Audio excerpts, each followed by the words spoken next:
Fred got the shits.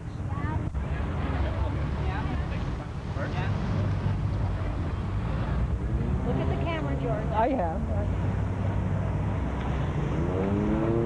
Michael's Day today. That's right.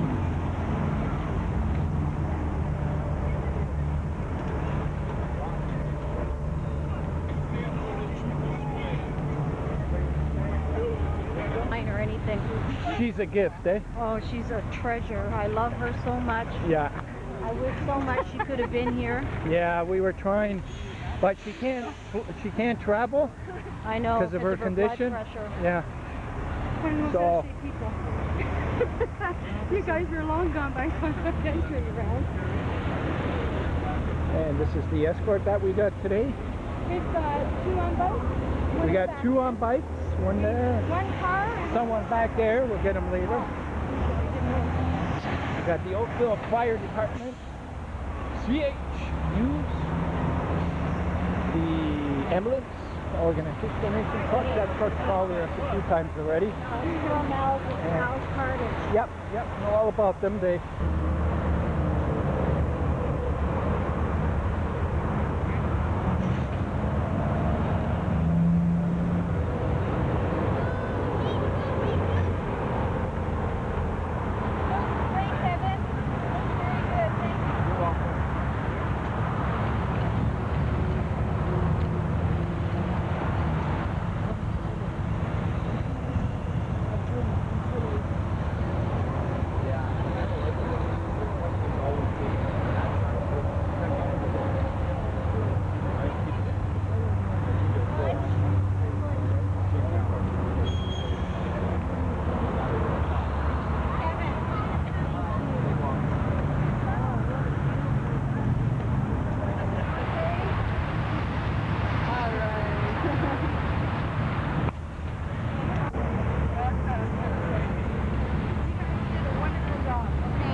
Okay, let's head this way.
Yeah, he's lying down. And then... Okay. One more. One more.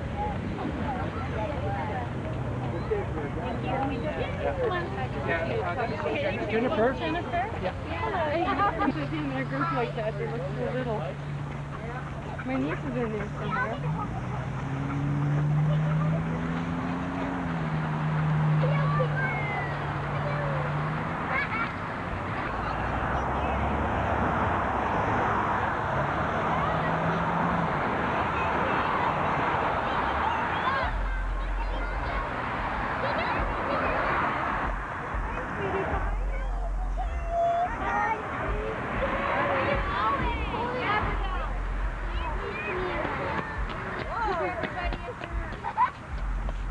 What?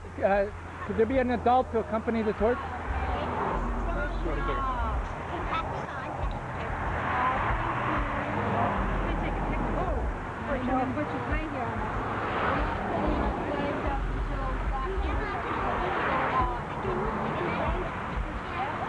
On our way back, we can show you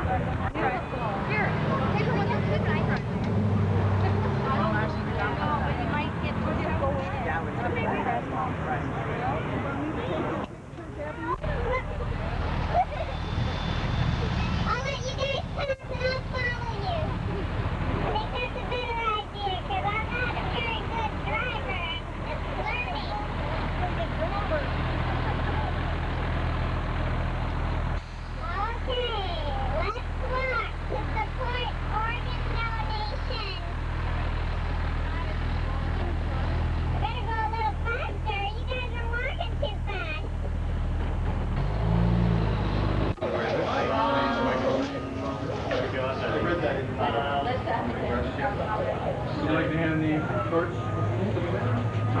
Gabrielle Frank.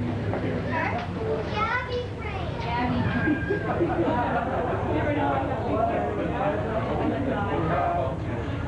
Lindsay. What's your last name?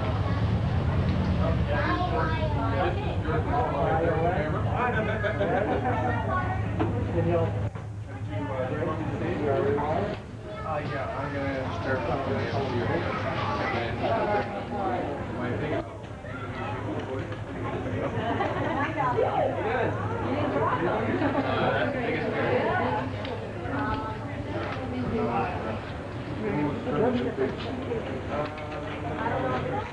This gentleman's from the Beaver. Beaver, does he want a picture of Gabrielle handing the torch? I missed that.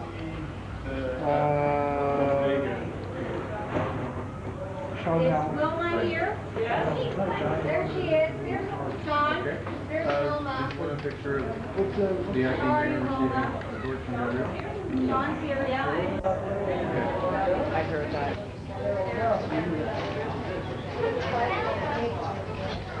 Can she let go? Smile, Gabby. You're getting your picture done, sweetie. John's here, yeah. I heard that.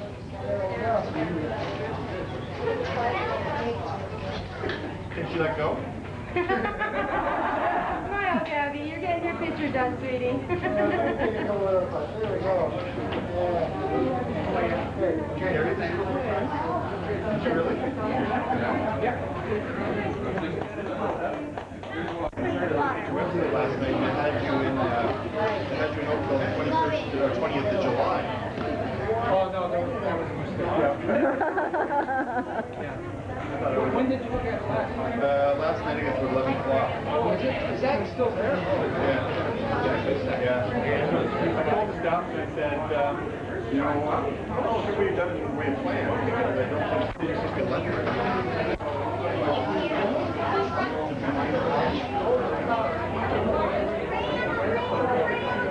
Isn't that nice, George? Oh, that's beautiful.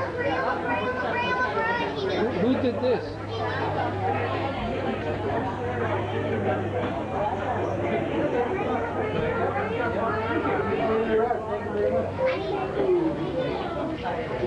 There's those good kids. Michael Day.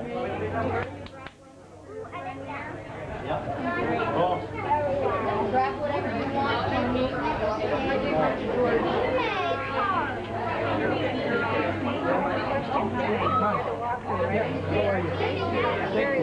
Today also marks the second anniversary of Michael Blagojevich's passing, and is the reason some of us are here today, to honor his memory and honor his unselfish act to donate his organs and tissues. I remember and will always remember June 20th as the day I lost my best friend. I thought it was still too sensitive to talk about. I am proud to be able to say I knew Mike. I am proud to be able to say, in the end, he saved lives, lives he never knew existed. I am proud to be able to say Mike not only lives on in our hearts, but in others that never knew he existed. I am proud to be able to say he was my friend. One sad certainty in life is we will die. One sad fact in life is that an average of 160 Canadians die each year awaiting a life-saving organ transplant. One bright hope in life is that we can change that number by not only signing our donor cards, but also discussing our wishes with our loved ones. At this time, I would like to welcome one of today's honored guests, Acting Mayor Jeff Knoll.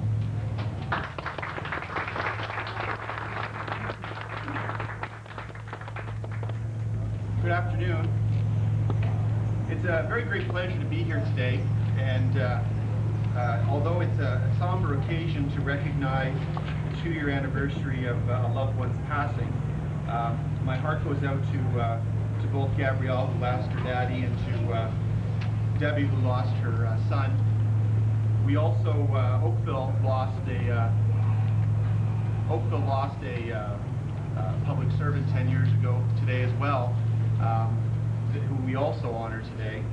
And I understand that his daughter Lisa's here.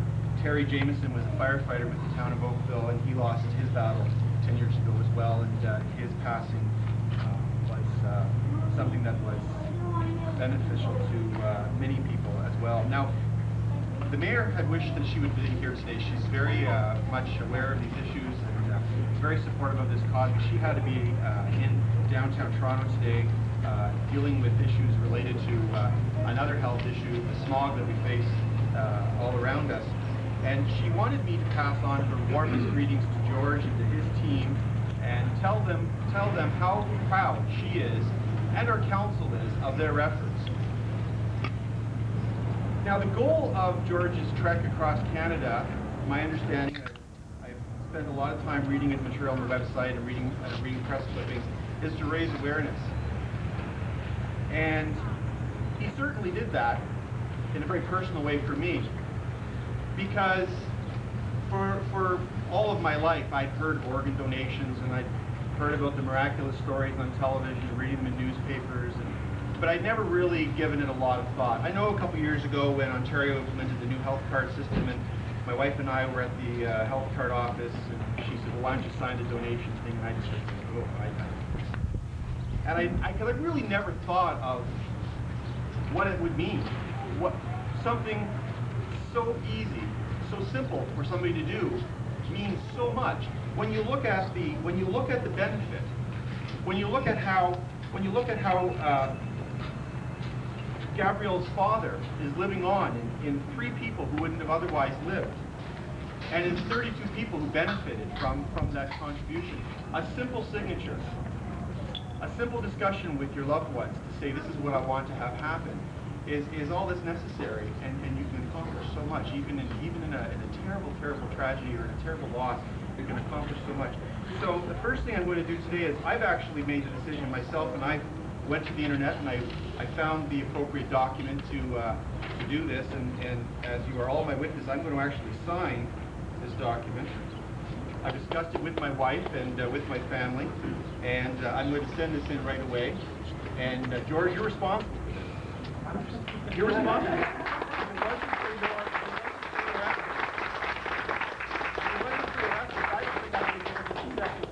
There are so many competing interests for our attention in healthcare and in our society, whether it's cancer or AIDS or the myriad of other very important issues, that this one just, sometimes I think things fall between the cracks, and they shouldn't, especially one that is so simple.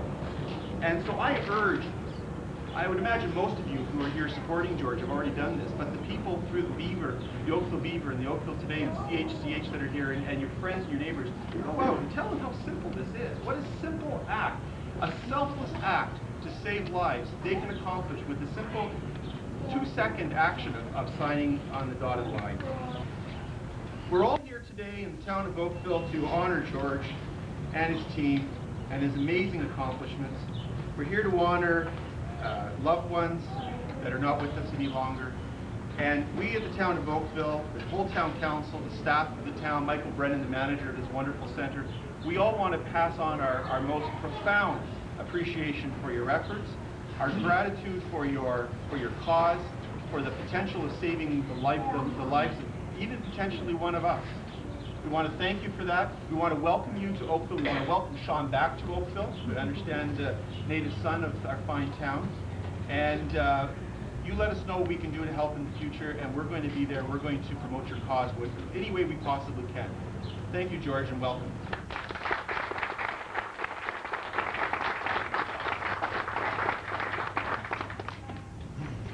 Our next honored guest to speak is the organizer of today's event and mother to the person George has dedicated this day after.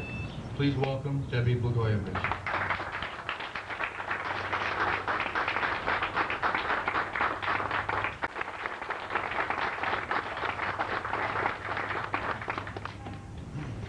Our next honored guest to speak is the organizer of today's event and mother to the person George has dedicated this day after.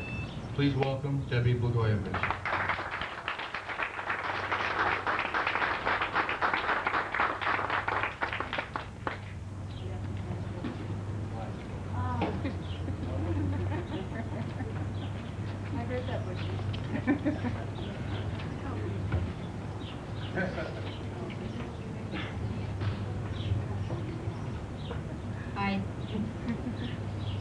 First of all, I'd like to thank everyone for being here, for making this day such a big part of a very special day in Oakville.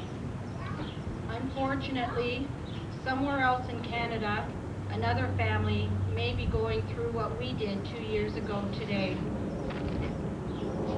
When I think back, I don't think of my son being operated on for his organs and tissue.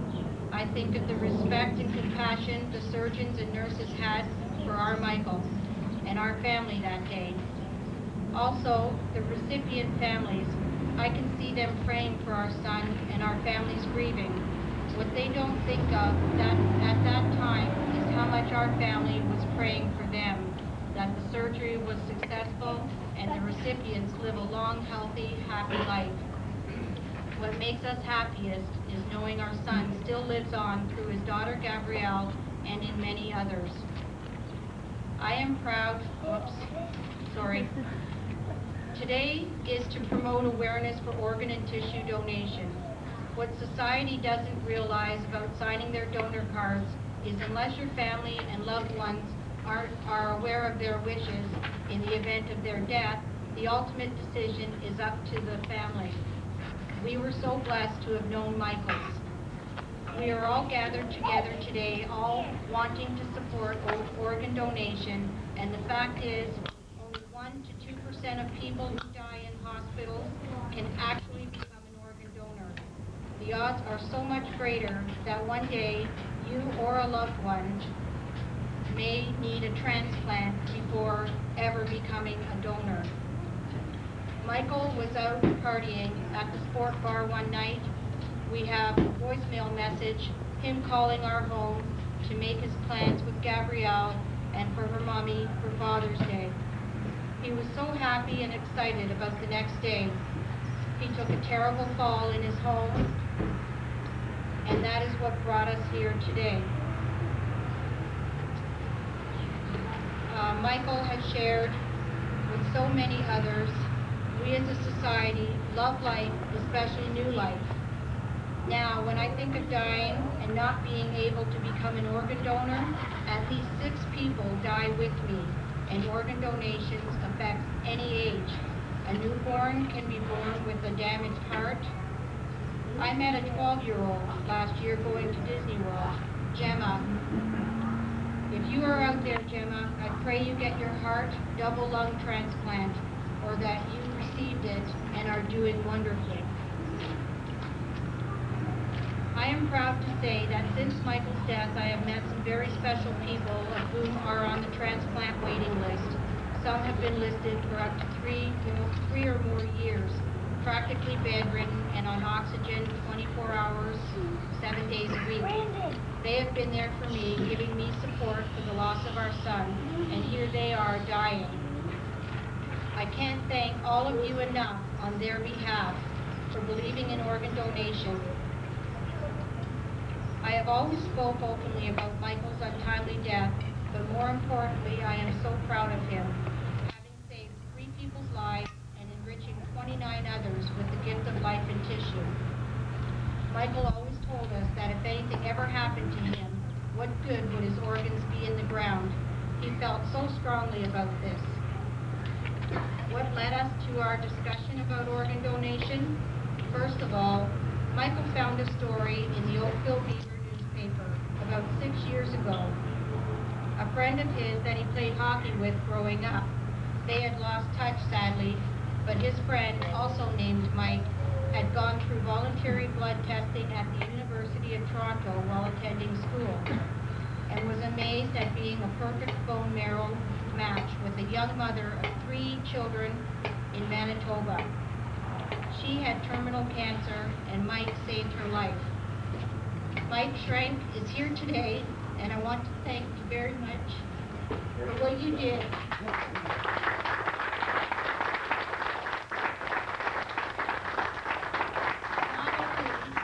Not only for saving that woman's life, but sharing it in our newspaper, because it opened the door for our first discussion with our Mike. I am so proud of you, as I know your parents are as well. Secondly, 1 year before Michael passed away, He had fractured his wrist and come to find our family doctor's wife was a living donor to their young son who desperately needed a kidney transplant. Dr. Terrence De Silva is also going to share with us today his family story. Now I have to tell you how I met George Marcello on January 2nd of this year. I was going through websites to do with organ donation. I had an incredible need to find out what was going on in our country to do with this topic. I wanted to get involved and to do my share of helping to get the word out. I still can't believe it when I think of how I met George. I stumbled across his site step by step. The only thing that really caught my eye was the date, June 20th, 2000. A year and a half after we lost our son, I find out that this gentleman started a 769-day walk through Canada to promote organ donor awareness, that being the same day that Michael passed away. I was so shocked, I emailed George and told him all about my son passing, and that he passed the very same day that George began his walk in Toronto, and that Michael gave the gift of life and tissue to 32 people. I had to congratulate him on what he was doing. I was so proud of George, him being a liver recipient himself, showing the world how grateful he is for his donor family, that he's walking across our country encouraging hundreds of thousands of Canadians to sign their donor cards. George was so inspired by my email that he asked if he can come to Oakville to honor our son Michael, and if he could name this 731st day Michael's Day of his 769-day walk. You can all only imagine how I felt to have this opportunity to honor Michael for his incredible gift, and to be able to share it with the town he was raised in. I'd also like to welcome Charles Gibbs of Ward Funeral Home. He is also a guest speaker today. Very unusual, you may think, but Charlie has become a special friend of ours. We've unfortunately had few dealings with the loss of our special family members. My husband lost his entire family, his dad, 2 brothers, and mother in a matter of 8 years, and then our son 3 years later. Charlie asked me if he could thank me after the funeral was over. That because of our generous decision, he may receive the liver transplant he needed to live sooner rather than later. I couldn't believe my ears. He showed me his beeper and was praying every day for his call. We were proud to put in Michael's obituary that we donated his organs to the More program. Scott Skinner is here today, and I'd like to thank him and More for all their compassion. If I had any questions, Scott was right there for me. Where are you, Scott? Thank you, Scott.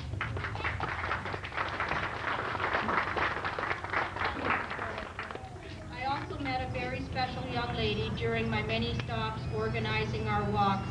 Lisa Jameson works for St. John's Ambulance. You won't believe it when you hear what she had to tell me when I happened in her office one day. God bless you and your family, Lisa.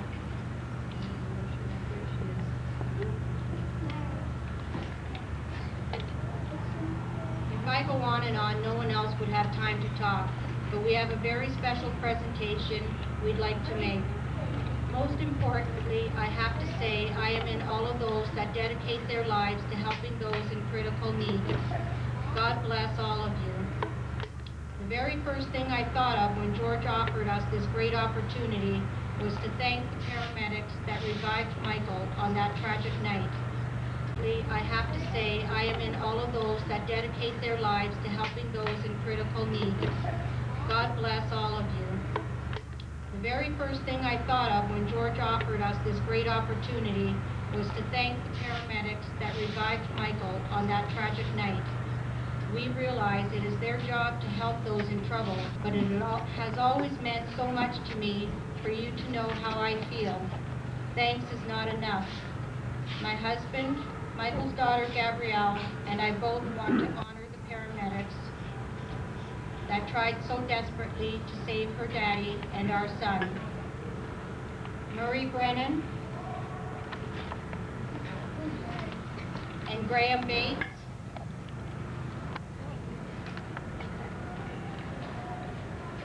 Because of your gallant efforts, Michael's wish came true. He was so proud of Mrs. De Silva and his friend Mike Schrank. I still hear him saying to me, "Isn't that so cool, Mom?" He knew if anything ever happened to him, he wanted to be proud of himself. It is so comforting to know you gave him such good care. It looked like he was sound asleep when we arrived at the hospital. At the time we arrived, the furthest thing from our minds was whether or not Mike could be an organ donor. 2.5 days later, knowing how strongly Michael felt has led us to this day, and it has helped us so much to deal with his body and soul being gone in our lives, but we do know his spirit is with us forever. We believe with all of our hearts, if it wasn't for you, Michael, Michael would not have become an organ and tissue donor. Thank you again for making Michael's wish come true.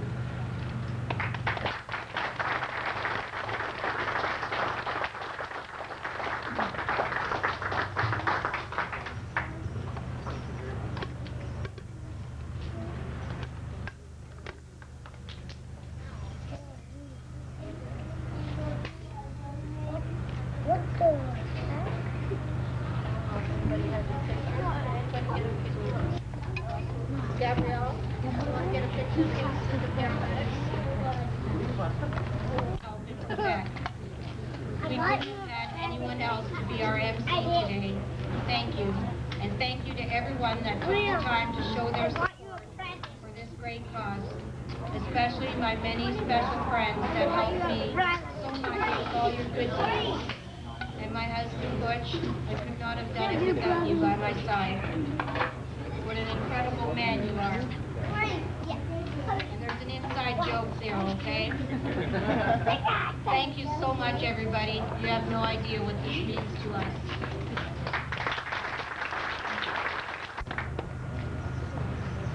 Thank you very much.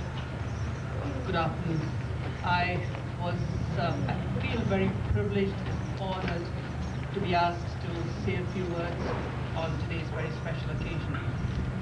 I have known the Gregorowitz family for a very long time, but when the issues with regards to organ transplantation came up, as is often the case, there was a lot of thinking, reflecting, contemplating as to the decisions and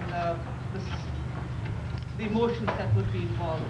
And as a physician, this is something that has happened very, very frequently. We get young people who die accidentally perhaps, and there's the issue of should we suggest organ transplantation? At the time when someone passes on, it is very difficult to sort of broach this subject with the surviving members. This being the case, I have tried in my very small way to try and have people be very aware of what this whole situation is about. So if there is some kind of a decision which were to be reached with the family, something even as simple and as small as signing the organ donation card, keeping it with your wallet or keeping it in a place which can be found easily, it will make life so much simpler for the surviving members of the family. In my particular case, approximately 3 years ago, I have 4 children, and my second child, Jonathan, who was at that time 18, he was born with a kidney impairment and subsequently went on to develop frank kidney failure. And he was just starting university at the time, and we were at crossroads as to whether in fact he would be allowed to proceed with his university studies because of the intense schedules for the dialysis that he would have to undergo. At that point, my wife and I decided, well, what should we do? What are the options? And we had a little chat with the people at Toronto, and subsequently came to the decision that probably the best thing would be to look at the possibility of a live organ donor. And then, of course, the question came, should it be me or should it be my wife?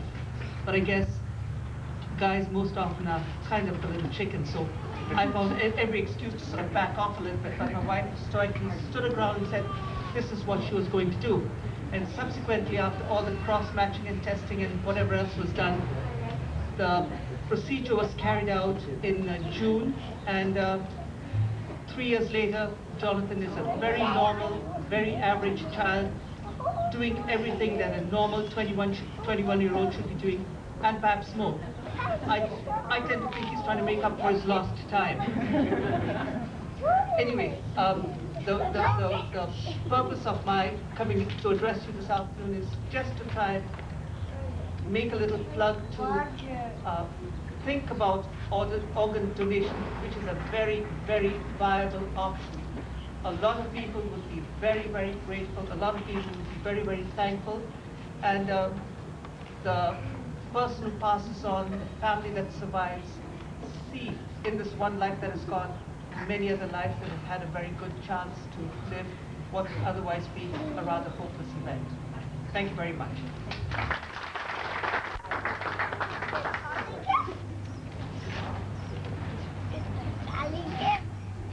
First, I would like to thank Debbie for inviting me to participate in this event to raise public awareness about the shortage and benefits of organ and tissue donation.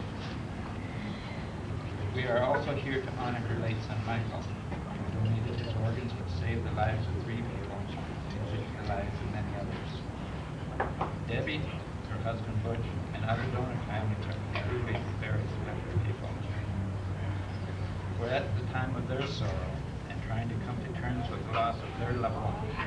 They have taken the time to think of others that are in need of an organ transplant and have done something about it. Approximately 15 years ago, I was diagnosed with primary sclerosing cholangitis, which is a chronic liver disease that causes destruction and fibrosis of the bile ducts and is complicated with recurrent episodes of bacteria and infections of the bile ducts. In the final stages of liver failure, I was placed on a waiting list for organ transplant in 1998. After a 2-year wait, I received a call on October 14, 2000 from the Oakville Organ Treatment Exchange Program, known as the MORE program, advising that a match had been found and to report to Toronto General Hospital for transplantation. If I had not received my transplant when I did, I would not be alive today. Today, my liver transplant has been thoroughly successful with no bugs and rejections. There is not a day that goes by that I don't think about my donor family and mentally sick. The greatest gift that one can give or receive on this earth is a gift of life. A gift of life received from an unknown donor given to an unknown recipient shows incredible respect and unselfish love for our fellow man. To the general public, I would encourage and strongly recommend that you become part of this movement towards organ and tissue donation. The first step is by signing your donor card. Second, which is equally important in my opinion, is to let this decision be known to those close to you so that your wishes, be it organ and tissue donor, are carried out. It is important to discuss this decision and the reasons why with your next of kin, the executor, if you will, your doctor, or whoever you have designated as the person responsible for your body after death. Some people ask how organ donations affect such a family. As stated in one of the MORE program brochures, and as a funeral director, I can verify that organ and tissue donations do not interfere with having an open casket at a visitation or at the funeral. However, it may influence the timing of any visitation or memorial service.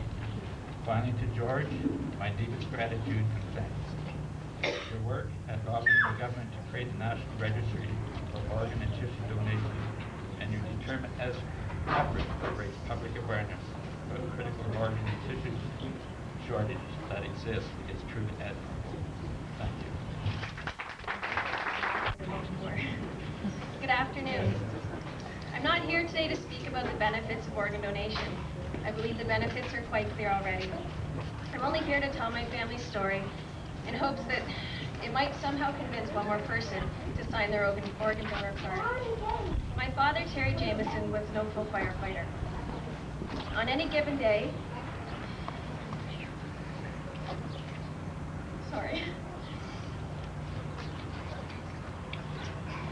On any given day, he was expected to be ready to respond to the scene of an accident, rush to a medical emergency, or battle a fire too.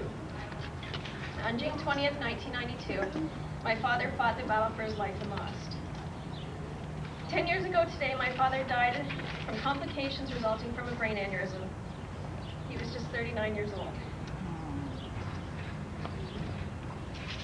Organ donation was a topic that my mom and dad had discussed. I can hear my mom over there. Never dreaming that, oh yeah, I'm fine.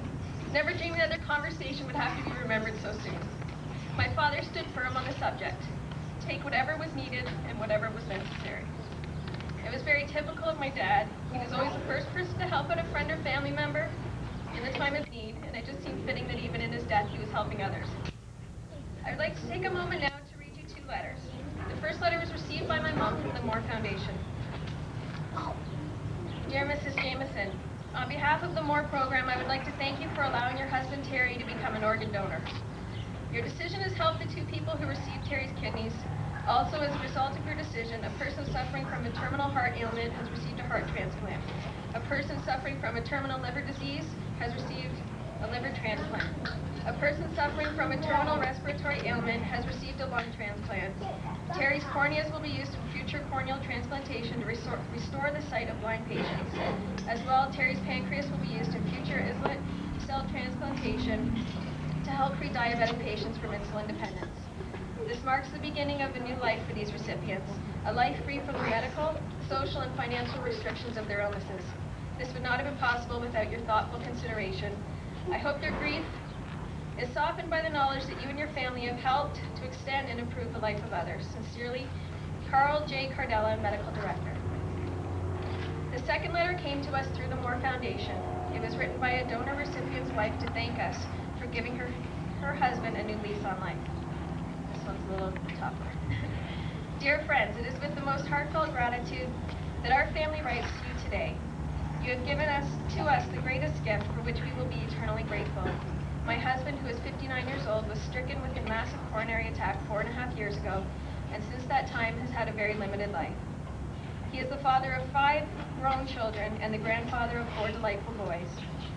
They were very active in our community and sports field, participating and coaching young people. He has an outgoing and caring personality and is very highly respected. One of our sons was able to be with us on the day of the transplant. As we were driving back to the apartment after seeing my husband for the first time after surgery in complete awe and thankfulness for the miracle of new life which we had just been given to us all, my son said with much emotion, Mom, we are so fortunate and happy on the beginning for Dad on this Father's Day, but to think that somewhere there's a family that is grieving.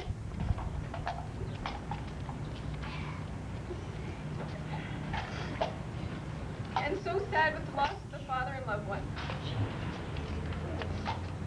I was so overcome with emotion, as this too had been much in my thoughts and prayers. My husband is doing very well in his rehabilitation and gift of a new beginning. We thank you so much for caring and concern for donor awareness. We are still working towards these goals in the future. May God bless all of you in the years to come. Sincerely, a grateful recipient and family. Okay.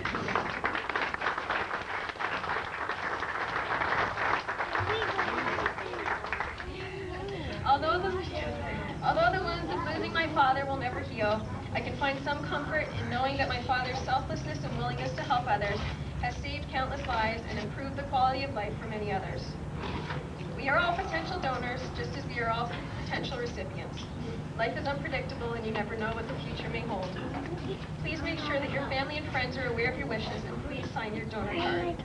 I'd like to thank Debbie for allowing me to fumble my way through this today, and to thank George for making this such an important matter and making sure that everybody's aware. Thank you. Praising me and doing this and all that. And it's great to hear that, but I'll tell you something, I had 2 days left to live. I wouldn't be around here today unless somebody made that donation. And whatever I had to do, walk across Canada or fly to the moon or whatever, it's really great being alive.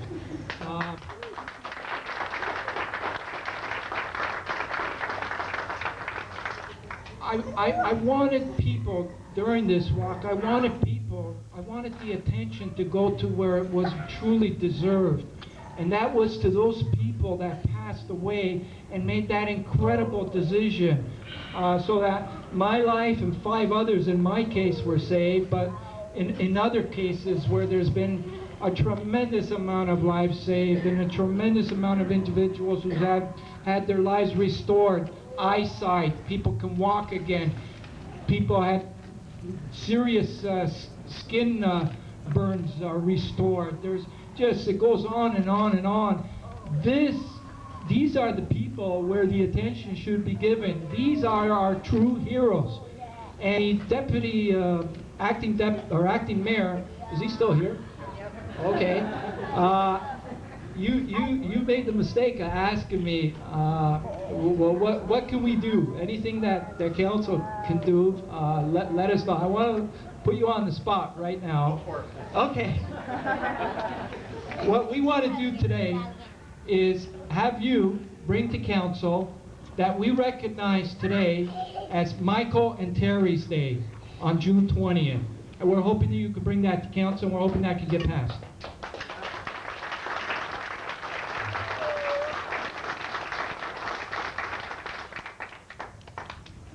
I will do that, yeah. Okay, thanks. Thank you. And just to that end, George, I would love it if your supporters and the family of Michaels can come to council to bring their story to my colleagues and to the public through the power of the television to bring that very important story forward, because it's very powerful. We need to make sure that the entire community hears it.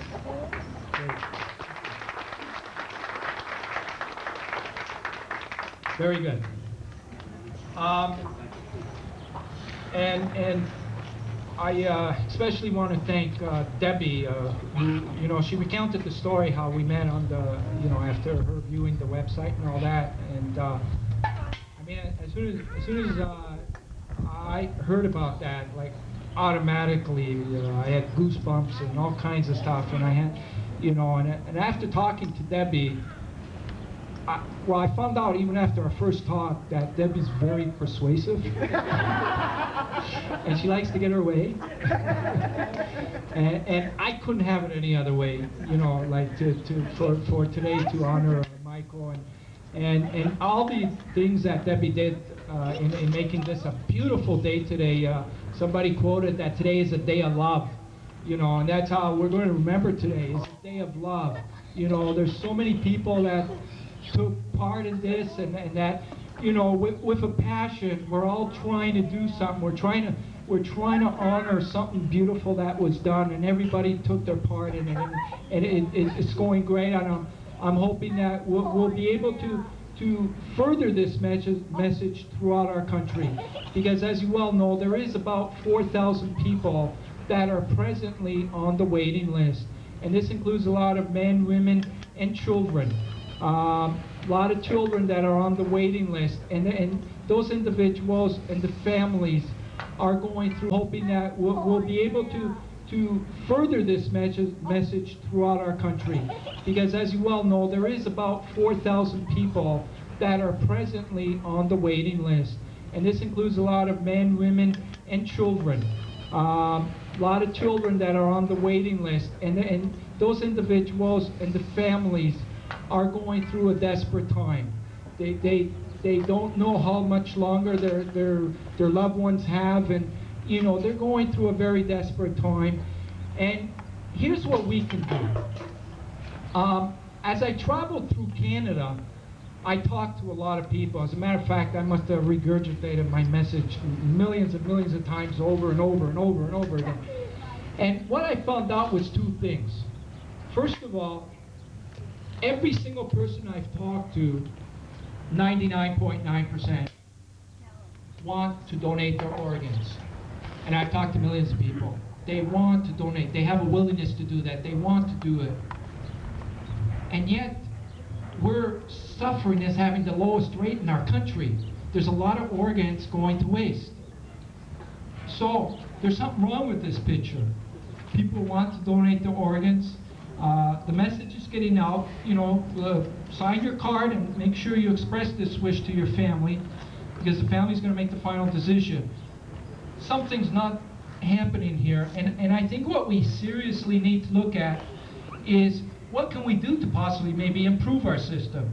We've been operating under a system called family consent, and it takes a very courageous few that will be able to support at that moment, because as the good doctor described, it is a very difficult moment when you're approaching the family at that moment, and it takes an incredible amount of courage, and it doesn't happen to all the families where they're able to say yes. You know, and as a result, we have organs that are going underground. And that person wanted to donate their organs, and then the family afterwards live with a lot of anger and regret because they don't get a second shot at it. Plus, we live in a country where Canadians are very busy with their lives. Even though they have the willingness and desire to make this donation, sometimes they don't get around to doing it. They don't get around to signing that card. They don't get around to expressing this wish to their family. The solution is simple. We can do what other countries have been doing, and they've been showing a remarkable success in their countries. They use a system called precious consent. What they did was, after finding out that their country overwhelmingly supported the idea, they registered everybody on a databank. And those people that didn't want to be on that databank could take their names off. That way there was no missed opportunities, because what we have to look, we all know what the precious gifts of life is when somebody makes that donation. We know how many, in a positive way, how many people are getting affected, lives are getting saved, individuals' tissues are getting restored, families are overjoyed because their loved ones are getting saved, friends of those loved ones are overjoyed because they're getting, you know, one decision saves over, or positively affects over 1,000 people. We know that this works, and it's a cure. People that receive organs are living very healthy lives. They become productive members of society. They are no longer reliant on machines. So we know that this works. Why not maximize the situation? Have a data bank where everybody could be registered. We wouldn't have any missed opportunities. None. We have to maximize this. There's 4,000 people that are on the waiting list, and we can look at it like people on the Twin Towers. I mean, everybody did everything they possibly could to make sure that those people are going to get saved. We have to have that same perception and outlook in our country to make sure that we're doing everything possible to give those 4,000 people a better chance to survive. And that's what we're hoping to do after I finish this walk. We're going to be campaigning very hard to try and pass legislation. So we're going to be revisiting all the communities we've gone through. If we have to put a petition together, I'm confident we can get millions of signatures that are going to support this. So, you know, it doesn't stop here. It doesn't stop today. You know, this is something that we have to keep working at, and we have to make sure that Canada's going to rise from the bottom to the top where we belong. And I know that everybody is passionate about this, that came here today, and together we can make a difference. I want to also acknowledge Sean, who came out to be my road manager when I was in Quebec, and I had nobody, and he agreed to come out, and it wasn't, well, I'm not going to say it. When you don't know how to speak French, it's hard, but you know what, we did, Sean did an incredible job coming out there. He did it on behalf of, because he lost his best friend, and I'll tell you, I was with this guy every day, and he put every ounce of his passion and his work towards it. And I want to thank Sean for coming out and helping out during that time. Thank you, Sean.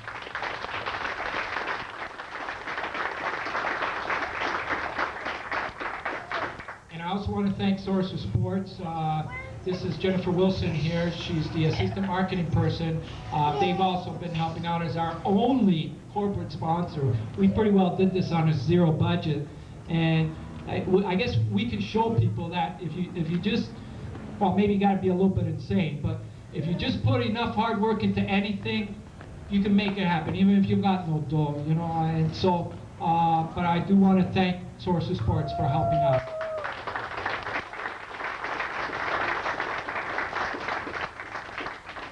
And once again, to Debbie, Butch, all the family and all the friends here, thank you for making this a special day for me today. Thank you. All of Debbie and Butch's friends for being here today and supporting them through such a difficult time in their lives. They wouldn't have been where they are today if it wasn't for all of you. Debbie has worked incredibly hard on organizing Michael's Day in Oakville, and I want to thank all those that gave her a helping hand along the way, and everybody that scrambled cutting fruits and picking up all the last-minute things that took hours instead of minutes. I'd like to welcome once again Debbie Blagojevich to say her final thank yous.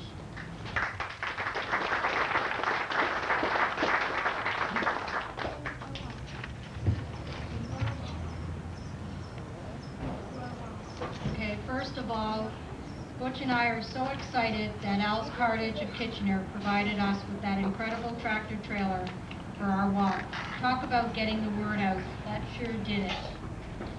Step by step, would like to thank Sheridan College for creating our posters and providing copies that are posted all over Oakville today. And OTMH for the great send-off they gave us and a light lunch. Trafalgar Village for being our first stop, and of course Kevin's No Frills was so generous with his fresh fruits and refreshments. What a heart of gold that man has. Oakville Place providing us with the kiosk to promote organ and tissue donation. And we'd also like to thank Longo's Fruit Market, Rabba Fine Foods, Dominion at Upper Oakville Mall, Tim Hortons for all of the replenishing refreshments. And there's tons of cake there, so everybody better eat it. Sheridan College, our third stop. Susan Atkinson and Julie Poslins, they were such a great help to me. I couldn't have done it without them. Chris at Corbett Sports, he's with Source for Sports now. He had a tent set up and donated cases and cases of water. Thank you so much. Iroquois Ridge Community Center, what a wonderful spot for our finish of such a great day spiritually. Thank you, Michael Brennan and your staff for their generous help. We'd also like to thank the Oakville Police Department, Fire Department, EMS Services, St. John's Ambulance, the Canadian Blood Services for providing a blood typing clinic in the atrium, and of course Mary Stevens for the great tour of the Lions Foundation Guide Dog School earlier today. Don Harmer, he's here creating a very special memory by videotaping Michael's Day. We will all have something to treasure forever. Thank you so much. Refreshments are available. Please grab something. And thank you again, everybody. God bless.